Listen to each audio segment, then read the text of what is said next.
Hello friends, welcome back to my channel PU Zone. Myself Priya. Today I am going to discuss about circumstantial evidence under Indian Evidence Act. Evidence can be broadly divided into two subcategories, direct and indirect. Direct evidence is evidence which explicitly establishes a fact or proves any assertions made by the party. For example, A saw B shoot C in a park. Subsequently, C died. A is an eyewitness of murder being committed. A being an eyewitness to a crime would amount to direct evidence. Circumstantial evidence, also known as indirect evidence, is an unrelated chain of events which, when put together, formulates circumstances leading to the commission of the crime and can be used to derive a conclusion. Circumstantial evidence is supported by a significant amount of corroboration.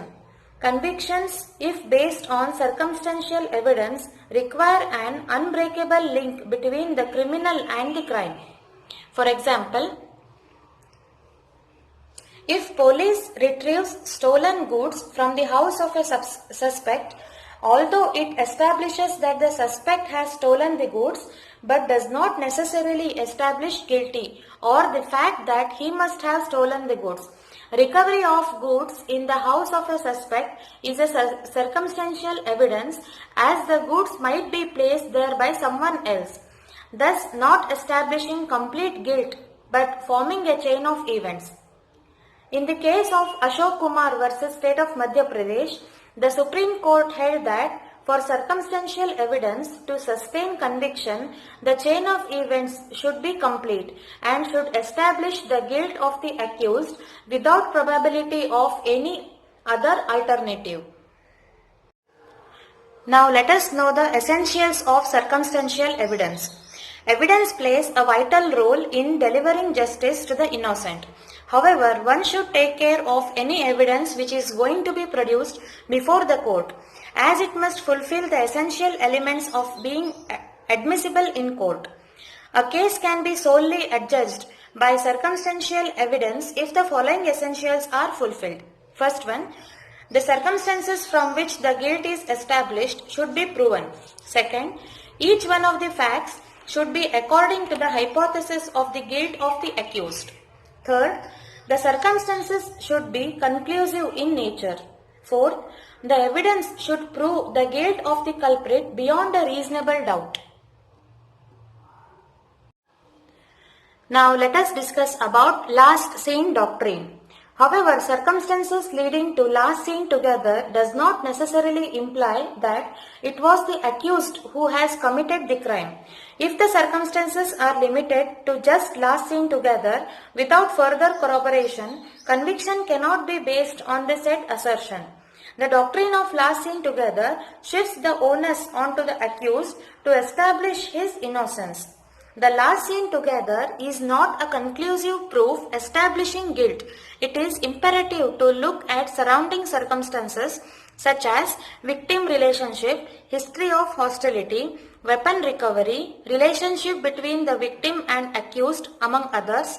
The closeness between the time of death and last seen together is essential to conclude that the accused and deceased were last seen together without the closeness of other persons coming in between exists.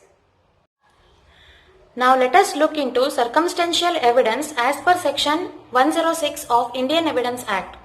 Section 106 of Indian Evidence Act, which states when a fact is within the knowledge of a person, the burden is upon him to establish his innocence. The related case to this section is Sandeep versus State of UP 2012, 6 Supreme Court case 107. Example regarding this section 106 is, body of B was found in the house of A. The onus is upon A to establish that body of the deceased was recovered from his house. His involvement in the crime is negligible. The inmates of the house are also required to provide an explanation. If the defendant fails to provide a viable explanation and fails to establish his innocence, this would form a chain of circumstantial evidence establishing the guilt of the accused. In the case of dowry death, the evidence provided by the victim's family was considered reliable, forming a chain of circumstances leading to the murder. Further, the body of the deceased was found in the river, which was within the knowledge of the accused, failed to establish his innocence as per section 106, and he was convicted. Now let us discuss about abnormal conduct of accused. Conduct of the accused plays a vital role in corroborating or establishing circumstantial evidence. If conduct of the accused which is unnatural and abnormal, such as absconding, inability to provide explanation, inability to disclose location during the commission of offence, provide false alibis, secretive cremation of dead body which destroys the presumption of innocence, is a relevant factor in establishing guilt and building the chain of events. For example, after the murder of B, the prime accused C went out of the state and subsequently disappeared to avoid arrest. The conduct of C is inconsistent with the conduct of an innocent man, thus increasing the presumption of guilt. Now let us discuss about the offence of abatement of suicide. The conduct of the in-laws and the husband, if established as cruel and inhumane, the circumstances surrounding the suicide of the deceased can lead to conviction. In the case where the in-laws constantly ill-treated the daughter-in-law and the husband was extremely abusive towards her till the point she committed suicide, the circumstances prompting her to commit suicide, when established, lead to the conviction of the accused. Thus, to conclude that circumstantial evidence, also understood as indirect evidence, cannot be assumed to be inferior to direct evidence. Circumstantial evidence requires a certain level of corroboration which can be established through the conduct of the accused and surrounding circumstances. The onus is upon the judiciary to critically analyze the evidence. Circumstantial evidence is applied both in civil and criminal matters, however primarily in criminal matters. So this much regarding circumstantial evidence under Indian Evidence Act. If you have any doubts, then please comment me in the comment section.